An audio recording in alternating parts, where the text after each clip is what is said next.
The greatsword has been, since the very first Monster Hunter, one of the flagship weapon, if not the flagship weapon, that has changed slowly with each iteration of the saga, and it wasn't going to be any different with Monster Hunter Rise, especially with the worry box and its mechanics. Hello everyone, first of all I would like to say that this video had been made with the help of many friends. First we got Fahmeux, that gave his voice to this video, and then we have Gaudium. She's a fantastic designer. She helped me with many things like the transitions, tips for the editing, and even more art things. And of course we got Aris, who had made the clips part of the editing and the script. It's important to say though guys, that this video was recording the first demo for Monster Hunter Rise. Keep in mind, it's not the full game. It may be a good preview though, of what is coming for the full game in Monster Hunter Rise for the greatsword. Today, we are going to take a look at the new combos of the attacks of the greatsword. We'll divide this video into 5 main sections, closing with my opinion at this point about Monster Hunter Rise. Let's go hunters!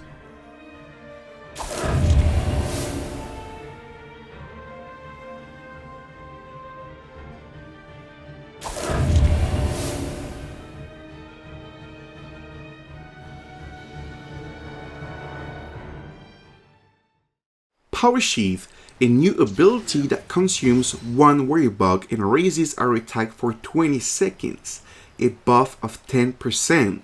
This ability is executed by the inputs that you can see on the screen, and it can be oriented in any direction using the left joystick.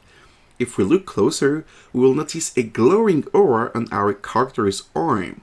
In addition to raising the attack, this technique comes in handy to reposition ourselves to start an attack, avoid an incoming one, or just keeping the combo of a locked monster. Also, highlight a very important detail, this ability has iframes, so we can avoid attacks or wars if we execute it at the right time, as we can see on the gameplay shown.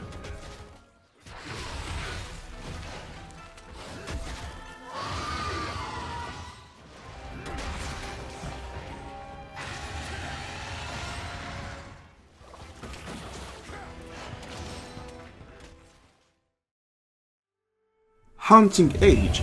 This is the other warrior bug ability. This time this is an attack that consumes 2 warrior bugs, and it can be executed by the inputs that you can see on the screen right now. I really don't see this one as useful as the Power Sheath, since the greatsword is much stronger fighting on the ground and has powerful combos that consume less time to be executed. But it's important to learn how to use Hunting Age because it can come handy on certain occasions. This attack can be finished in 2 different ways. First one being the charge the greatsword in the air. This attack is divided into 2 hits. First one, during the ascent, we must kick the monster, then we'll get propelled vertically. At the peak, we can charge the weapon to level 3, and we can either keep the X pressed all the time until the hunter touches the ground, or release the button in the air.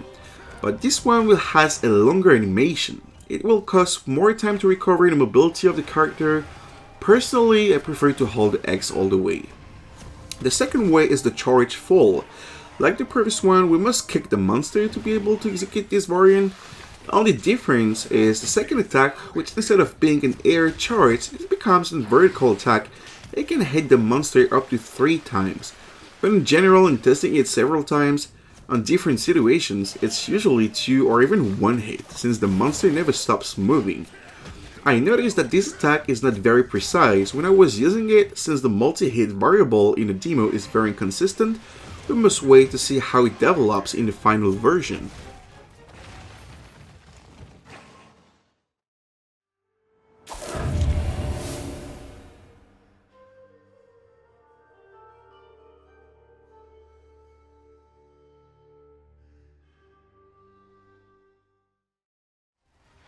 Wide Slash. This attack comes from Monster Hunter World and Iceborne, but it is back in Monster Hunter Rise. It can be triggered after a tackle. It's used to deliver a quick hit after blocking an incoming attack and moving away from the monster, or repositioning ourselves, or just simply hitting before the monster tries to hit again. But in Monster Hunter Rise, this attack has become powerful since it has got multiple hits depending on the level of the previous charge before the tackle. A level 1 hit before the tackle will cause the White Slash to be 1 hit, A level 2 is going to be 2 hits, and a level 3 is going to be 3 hits. In addition, we have to say that those hits are not concentrated in one single location. They can hit different part of the monster's body while the weapon travels during the attack. For example, you can get the head, the neck, and the wing. It always depends on our position and the direction we launch the movement.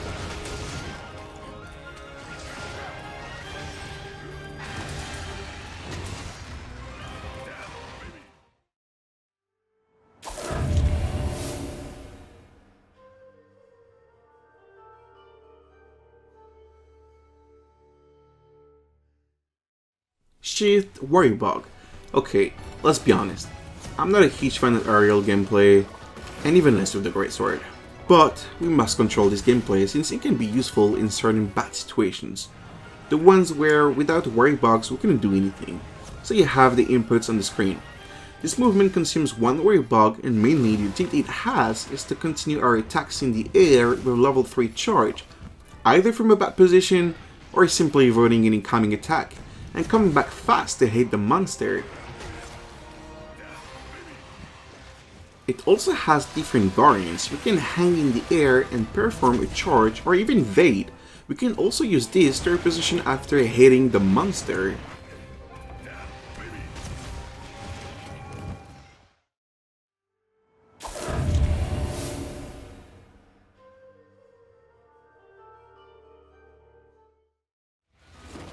New combos.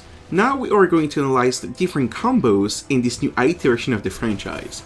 Mainly the combo that I'm using the most is this, normal charge into strong charge into slash into TCS.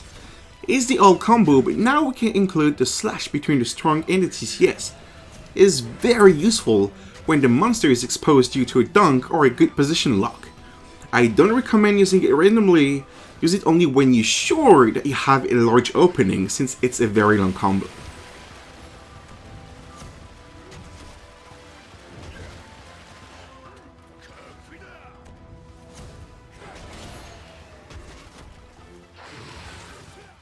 Okay, I consider the next one to be much less useful, but I would also like to take it into account as it's something new that the sheath warrior bug uses.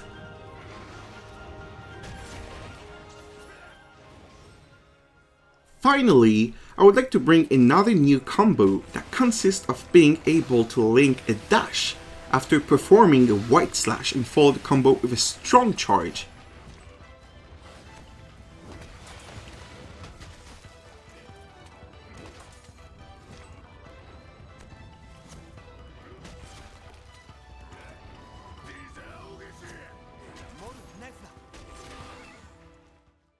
For the final version, there will be new combos that we haven't been able to see yet, and I'm looking forward to analyze them.